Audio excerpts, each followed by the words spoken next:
এখন কাহিনী হচ্ছিল যেই গরম পড়ছে, গরমে মাথা বুন করতেছে, তার মধ্যে চুল আবার বড় হয়ে গেছে। বড় না, ভালোই বড় হয়েছে।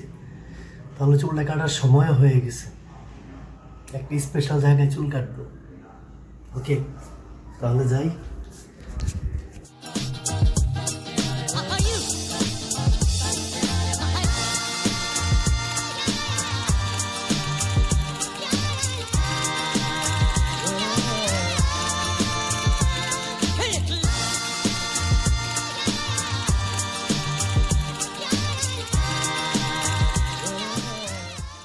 তারপর আমার টান। কি সালাম ভাই, আমার টান না? ঠিক আছে।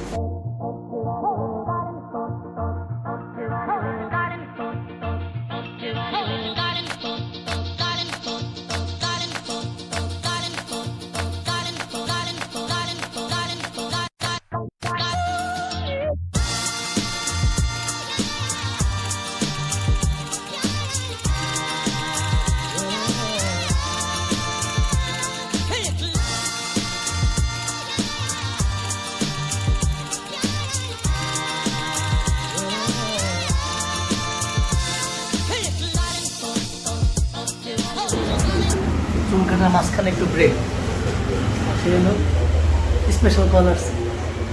ব্রেকের মাঝখানে কোনো খাওয়ান দিল না, এটা কোনো কথা? হ্যাঁ,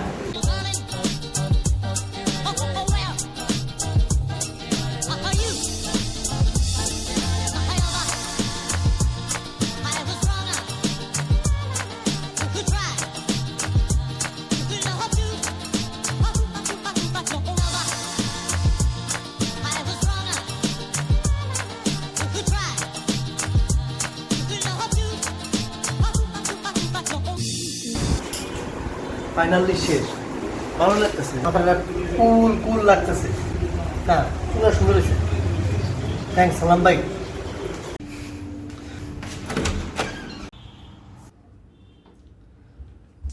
চুল কাটার গল্পটা ফ্লোরে বসিয়ে বলি।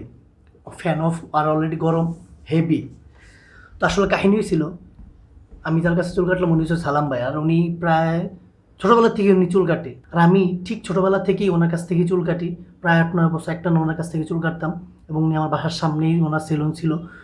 তবে আনফর্চুনেটলি উনি লাস্ট 5 কি 6 বছর উনি দেশের বাইরে ছিল। উনি ওমান ছিল, ওইখানে ওইখানেই উনি একটা সেলুনে জব করতো, ওইখানেও সেম পেশা ছিল।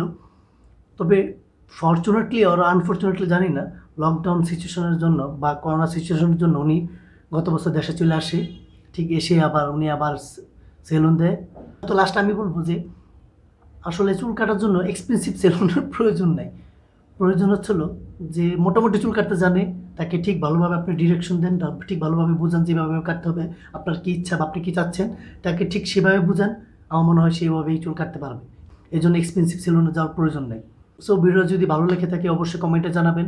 কারণ হচ্ছিল অল ক্রেডিট গোস টু সালাম ভাই, সে খুব সুন্দরভাবে চুলটা কাটছে, আমি স্যাটিসফাই। সো সেও ভিডিওটা দেখবে, আপনার যদি ভালো লেগে থাকে সেটা কমেন্টে জানাবেন। সে ইন্সপায়ার হবে আর ভালো কিছু করার জন্য বা ভালো ফ্যাসিলিটিস আনার জন্য।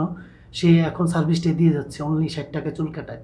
এটা আসলে ঢাকা শহর কোথায় কাটায়, মানে এত কমে এত চিপে হেয়ার কাটিং আসলে আমার মনে হয় খুব কমই আছে, নাই বললেও চলে। তো আমার মনে হয় সে একটা লাইক প্রাপ্য।